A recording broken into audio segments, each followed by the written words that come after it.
Hello friends, welcome back to Deepa ಸಿವರಿಚಿಯ ಸೊಬಗು. Friends, ಇವತ್ತು ನಾನು ಸೀಸನ್ ಸ್ಪೆಷಲ್ ಹಸಿ ತೊಗರಿಕಾಳು ಸಾರನ್ನ ಯಾವುದೇ ಥರ ಮಸಾಲೆ ರುಬ್ದೇನೆ ತುಂಬ ಟೇಸ್ಟಿಯಾಗಿ ಹಾಗೆಯೇ ತುಂಬ ಈಸಿಯಾಗಿ ಯಾವ ರೀತಿ ಮಾಡ್ಕೊಳ್ಳೋದು ಅಂತ ತೋರಿಸ್ತಾ ಇದ್ದೀನಿ. ನೀವಿನ್ನೂ ನಮ್ಮ ಚಾನೆಲ್ನ ಸಬ್ಸ್ಕ್ರೈಬ್ ಮಾಡ್ಕೊಳ್ತೀನಿ ವಿಡಿಯೋ ನೋಡ್ತಾ ಇದ್ದೀರಾ ಅಂತಂದರೆ ಪ್ಲೀಸ್ ಸಬ್ಸ್ಕ್ರೈಬ್ ಮಾಡ್ಕೊಳ್ಳಿ. ಹಾಗೆಯೇ ಪಕ್ಕದಲ್ಲಿರುವಂಥ ಬೆಲ್ ಐಕನ್ ಕೂಡ ಕ್ಲಿಕ್ ಮಾಡಿ. ವಿಡಿಯೋ ಇಷ್ಟ ಆದರೆ ಲೈಕ್ ಮಾಡೋದನ್ನು ಮರಿಬೇಡಿ. ಬನ್ನಿ ಹೇಗೆ ಮಾಡೋದು ನೋಡೋಣ. ಮೊದಲಿಗೆ ನಾನಿಲ್ಲಿ ಒಂದು ಕುಕ್ಕರ್ಗೆ ಅರ್ಧ ಕೆ ಜಿ ತೊಗರಿಕಾಯಿನ ಬಿಡಿಸಿಟ್ಕೊಂಡಿರೋಂಥ ಕಾಳನ್ನು ಹಾಕ್ಕೊಳ್ತಾ ಇದ್ದೀನಿ. ಅರ್ಧ ಕೆ ಜಿ ತೊಗರಿಕಾಯಿಗೆ ಇಷ್ಟು ತೊಗರಿಕಾಳು ಬಂದಿದೆ. ತೊಗರಿಕಾಳನ್ನು ತೊಳೆದ್ಬಿಟ್ಟು ಹಾಕ್ಕೊಂಡು ಒಂದು 1/4 ಕಪ್ಪಷ್ಟು ನಾನು ಹೆಸರು ಕಾಳನ್ನು ಕೂಡ ತೊಳೆದು ಹಾಕ್ಕೊಳ್ತಾ ಇದ್ದೀನಿ. ನೀವು ನೆನೆಸ್ಬಿಟ್ಟು ಕೂಡ ಹಾಕ್ಕೊಳ್ಬೋದು. ಒಂದು 2 ಅವರ್ ನೆನೆಸ್ಕೊಂಡ್ರೆ ಸಾಕಾಗುತ್ತೆ ಹೆಸರು ಕಾಳು. ನಾನು ಹಾಗೇ ತೊಳೆದ್ಬಿಟ್ಟು ಹಾಕ್ಕೊಂಡಿದ್ದೀನಿ ಒಣಗಿರೋಂಥ ಹೆಸರು ಕಾಳನ್ನು.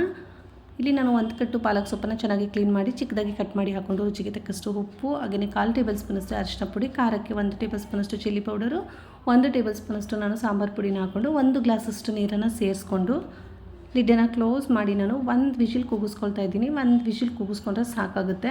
ನೋಡಿ, 1 ವಿಷಿಲ್ ಆಗಿದೆ. ಕುಕ್ಕರ್ ಕೂಡ ಕೂಲ್ ಆಗಿದೆ.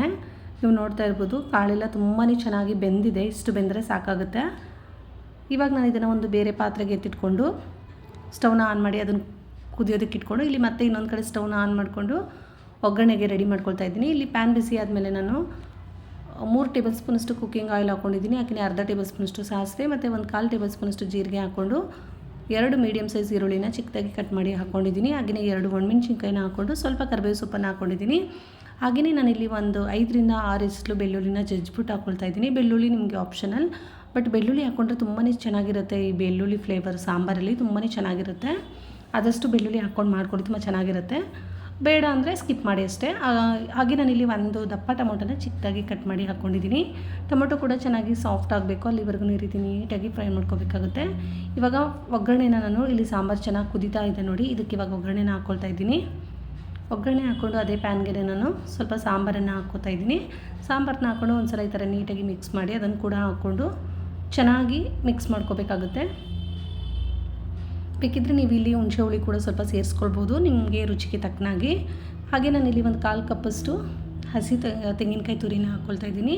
ತೆಂಗಿನಕಾಯಿ ತುರಿ ಸೇರಿಸ್ಕೊಂಡು ಒಂದು ಸಲ ಮಿಕ್ಸ್ ಮಾಡಿಕೊಂಡು ನಿಮಗೆ ಎಷ್ಟು ತಿಕ್ಕಾಗಿ ಬೇಕಾಗುತ್ತೆ ಸಾಂಬಾರು ನೋಡಿಕೊಂಡು ನೀವು ನೀರನ್ನು ಸೇರಿಸ್ಕೋಬೇಕಾಗುತ್ತೆ. ನೀವು ಚಪಾತಿ, ರೊಟ್ಟಿ, ಪೂರಿಗೆಲ್ಲ ಮಾಡ್ಕೊಳ್ತಾ ಇದ್ದೀರಾ ಅಂತಂದರೆ ಸ್ವಲ್ಪ ಗಟ್ಟಿಯಾಗಿ ಮಾಡ್ಕೊಳ್ಳಿ.